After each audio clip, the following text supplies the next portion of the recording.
Praise the lord. Hallelujah. ప్రభు అయిన యేసుక్రీస్తు నామం పేరిట మీ అందరికీ శుభోదయం. ప్రియ దేవుని బిడ్డారా, ఈ 18వ తేదీ ఈ యొక్క శనివారం దినంలో ఆ దేవదేవుని సన్నిధిలో ఏకోజాములో మనమందరము చేరి ఆ మహోన్నతిని మహిమాన్వితుని నా ప్రియుడైన యేసయ్య ఘనమైన నామమును సన్నుతించుటకు, స్తుతించుటకు, గణపరచుటకు ఆ దేవదేవుడు మనకు అనుగ్రహించిన గొప్ప ఆశీర్వాదకరమైన సమయమును బట్టి, దినమును బట్టి ఆ మహోన్నతమైన నామమును స్తుతిస్తూ గణపరుస్తూ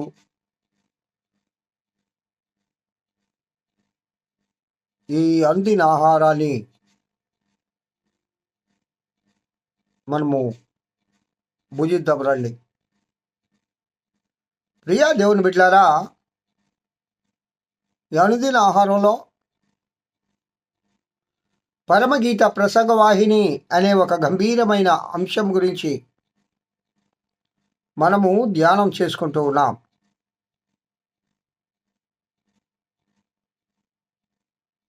ఈ పరమగీత ప్రసంగవాహినిలో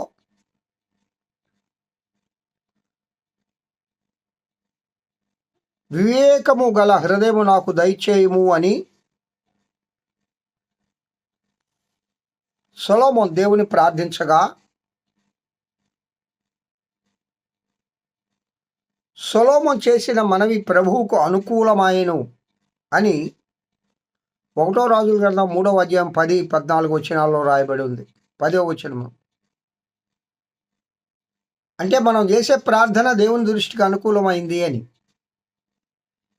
అలాగున దేవుని దృష్టికి అనుకూలమైన ప్రార్థన చేసి విజయం సాధించిన భక్తుల గురించి మోషే దగ్గర నుండి మోషే, గిద్యోను, హన్నా, సమూయేలు, ఏలియా, హిజ్కియా, యెహోషాపాతు, ఎజ్రా, నెహెమ్యా, దానియేలు, జకర్యా, ఇంకా ఆది సంఘం, అపోస్తలులు సంఘం, ఆది సంఘాలలో అపోస్తలులు, అలాగే పౌలు గారు, వీరందరి ప్రార్థనలు మనము విన్నప్పుడు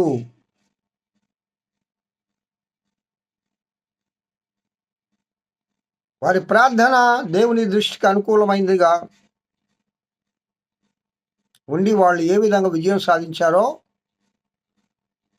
మనం కొంతవరకు ధ్యానం చేసుకుంటే మంచిదని ఆత్మదేవుడు నాకు ఈ అంశాన్ని బయలుపరిచి మీతో పంచుకోమని చెప్పడం జరిగింది. ఆ విధంగా మనం సాగిపోదాం. మంచిది ప్రియులారా. మోషే గారు నిర్గమాకాండము 15వ అధ్యాయము 24-25 వచనాలు లేక 23వ వచనం 22వ వచనం నుంచి మోషే నిర్గమాకాండం 15వ అధ్యాయము 24-25 వచనాలు 22 నుంచి చదువుతున్నానండి. మోషే ఎర్ర సంద్రము నుండి ప్రజలు సాగు చేయగా వారు నూరు అరణ్యంలోనికి వెళ్ళి దానిలో 3 దినములు నడిచాను. అచ్చట వారికి నీళ్లు దొరకలేదు. అంతలో వారు మారాకు చేరిరి. ఆ మారా నీళ్లు చేదైనవి గనుక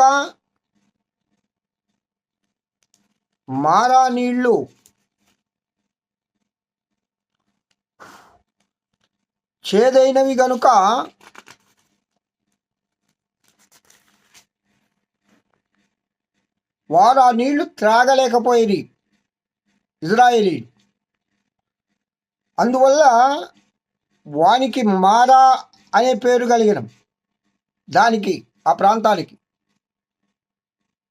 ప్రజలు మేమేమి త్రాగుదుమని మోషే మీద సణుగు కొనగా,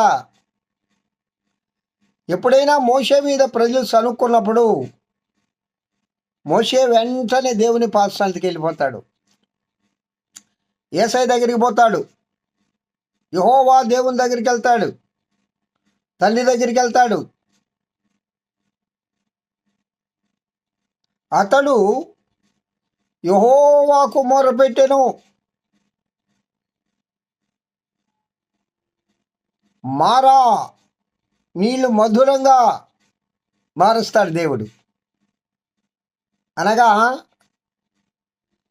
దేవునికి అనుకూలమైన ప్రార్థన చేస్తే మారాను మధురంగా మార్చాడు. ఆ నీటిని, చేదును మధురంగా మార్చాడు. ప్రియులరా, మన జీవితం కూడా చేదు జీవితం ఉంటుంది. చేదు అనగా దానికి పర్యాయ పదముగా మరొక మాట చెప్పుకోవచ్చు.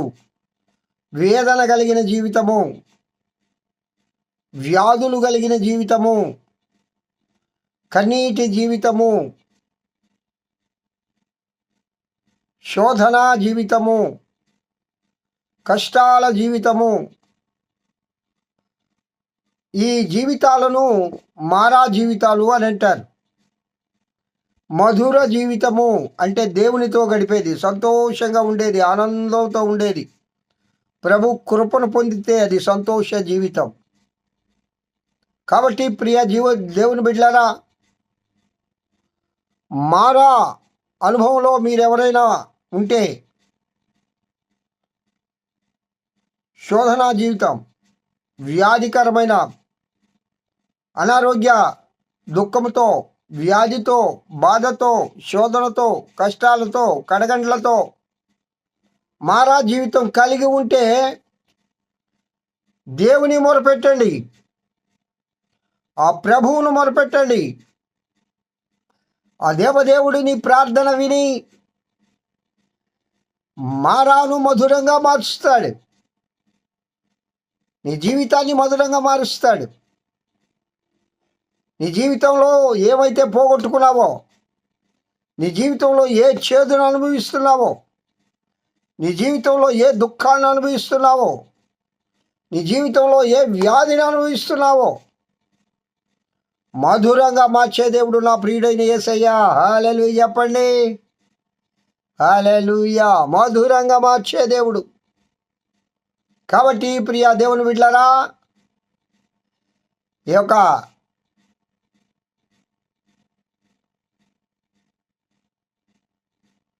యాకోబులో నీ జీవితం మారాగా ఉందా? నీ జీవితం వేదంతో ఉందా? నీ జీవితం శోధనలో ఉందా? నీ జీవితం కష్టాల్లో ఉందా? మోషే ప్రార్థించగా మారాను మధురంగా మార్చాడు. మారా నీళ్లు మధురంగా మార్చబడ్డాయి. నీ జీవితం కూడా మధురంగా మార్చుటకు ఆయన సమర్థుడు. హల్లెలూయా.